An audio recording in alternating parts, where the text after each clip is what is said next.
বটিয়াঘাটার Gangarampur UP চেয়ারম্যানের আয়োজনে কর্মী সমাবেশ অনুষ্ঠিত।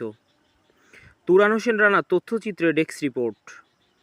আগামী 5ই জুন আসন্ন ষষ্ঠ উপজেলা পরিষদ নির্বাচনের চতুর্থ ধাপে বটিয়াঘাটা উপজেলা পরিষদ নির্বাচনে চেয়ারম্যান পদপ্রার্থী আলহাজ মোহাম্মদ মোতাহার হোসেন শিমুর পক্ষে গঙ্গারামপুর ইউপি চেয়ারম্যানের আয়োজনে কর্মী সমাবেশ অনুষ্ঠিত হয়।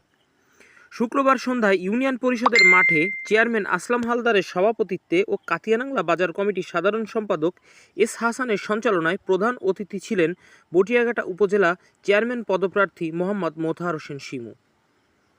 কর্মী সভায় অতিথি হিসেবে আরও উপস্থিত ছিলেন খগেন্দ্রনাথ মহিলা কলেজের সাবেক অধ্যক্ষ নির্মলেন্দু বিশ্বাস, জলমা ইউনিয়ন আওয়ামী লীগের সাধারণ সম্পাদক মিজানুর রহমান বাবু, গঙ্গারামপুর ইউনিয়ন আওয়ামী লীগের সাধারণ সম্পাদক তুলসী রায়, বালিয়াডাঙ্গা ইউনিয়ন পরিষদের সাবেক চেয়ারম্যান গোলাম হাসান, ভান্ডারকোট ইউনিয়ন পরিষদের সাবেক চেয়ারম্যান মোল্লা ইসমাইল হোসেন বাবু।